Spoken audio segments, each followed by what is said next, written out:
Qibatul Adhiyah itu salah satu kitab tasawuf. Di dalam kitab Qibatul Adhiyah menerangkan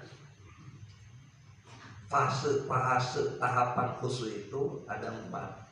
Tahapan paling rendah yaitu hudur, tahapan yang kedua khudu, tahapan yang ketiga syuhud, tahapan yang keempat khusyuk.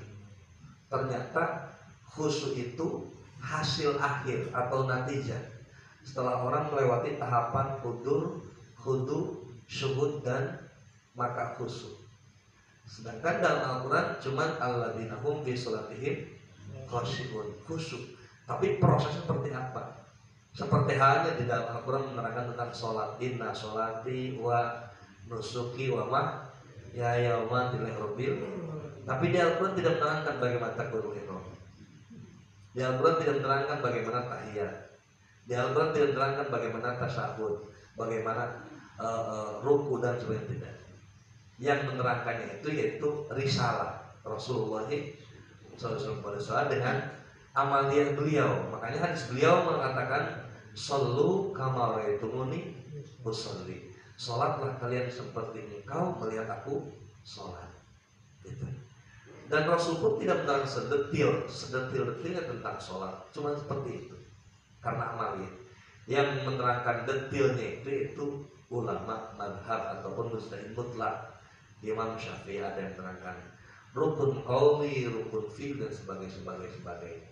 Nah, maka itu dari kesimpulan ini Al-Quran menerangkan alladzina hum fi sholatim khashi'un, khusyuk. Cuman bagaimana caranya khusyuk? Ya, bagaimana caranya khusyuk? Saya pun sampai sekarang belum bisa, sama masih belajar. Cuman alhamdulillah ketika mengetahui teknik atau teori dari Romliyai menghadirkan Allah di hati dan pikiran kita, maka minimal kita masuk tahapan hudur. Hudur itu menghadirkan Allah di hati dan pikiran. Semakin kita bisa hudur dalam segala hal, setiap waktu, setiap langkah, setiap kelakuan apa saja, maka otomatis akan naik pada hudu. Itu. Hudu itu kalau istilah bahasa sekarang mungkin tawadhu, hendak asor ataupun segala sesuatu pun kita tidak punya apa-apa, bukan siapa-siapa dan tidak mampu apa-apa. Seberapa hebatnya kita pun seperti itu. Hudu. Dengan sendirinya kata tadi Kak Abu menerangkan kita harus husnudon kepada orang lain, suudon pada diri sendiri. Maksudnya apa? Apapun yang dilakukan oleh orang lain kita husnudon. Siapa tahu esok lusa dia bertobat. Siapa tahu orang yang sekarang maksiat esok lusa ada jatah tobat mendapatkan derajat dari Allah. Suudon sama diri kita. Sehebat apapun kita, tidak ada yang tahu apakah kita husnul khotimah ataupun su'ul khotimah.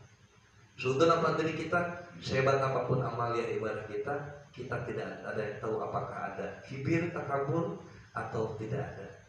Apakah kita punya merasa atau itu terus menerus itu salah satu cara berpikir kita mungkin melangkah untuk hudu.